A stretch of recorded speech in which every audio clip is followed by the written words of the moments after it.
099,000. The reason why I asked that question in regards to who's responsible for, explaining just your history is important, because we sat on Friday and we were in a restaurant and we were having a conversation with some teachers, and the teachers were extremely frustrated, by the parents who, come to the school. They're picking up their kids, smelling like weed.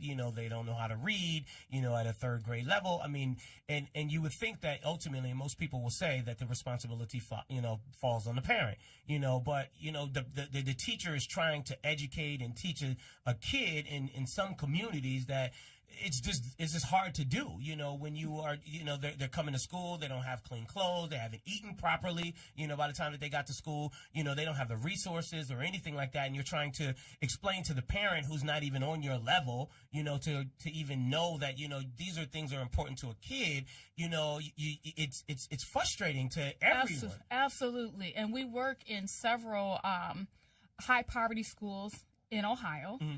And as an after-school provider, that's the gap that we fill in, because based upon the standards that teachers have to teach to, they only have time to teach. Right.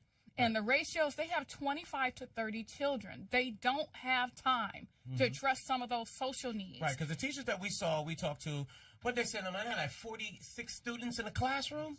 Yep. Oh, my goodness. I mean, how can you even...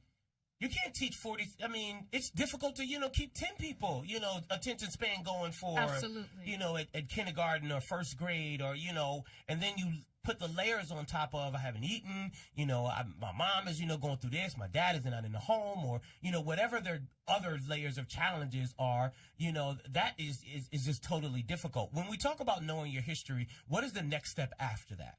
Well, you have to have all of those other core pieces in place, because to know my history, but then not to have that relevance to my daily needs, it doesn't work either. Mm-hmm. So you have to have a comprehensive program. So knowing your history, also teaching kids coping skills for how to deal with whatever kind of unfairness, because it's coming. Mm-hmm. And if you don't have the skills to deal with it, then that kind of leads to acting out in anger, giving up, and that sort of thing. Right. And then in addition to that, our programs work with the schools, within the schools, to address parent involvement and to help families build the skills that are needed to support their child's learning. Mm-hmm. We also have weekend meal programs and feed in the evening to reduce a lot of those barriers. If there are children who have issues with clothes and things like that, we provide those. Mm. So we're kind of that piece that's leveraged in the community that can pull in all these other resources to support what you can't do during the academic day.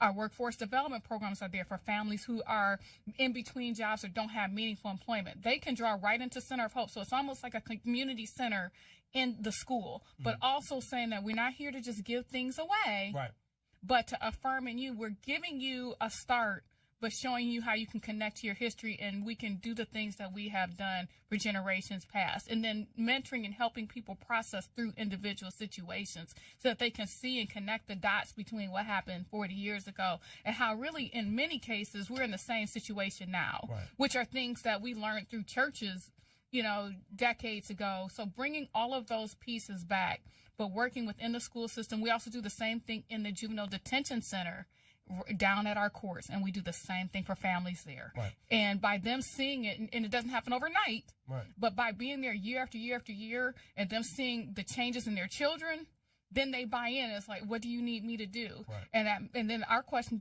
to you is, we have some things we need, but what do you want as well? Right, and how can we do this thing together? Right. 313-209-9000. We go to David. David, thank you so very much.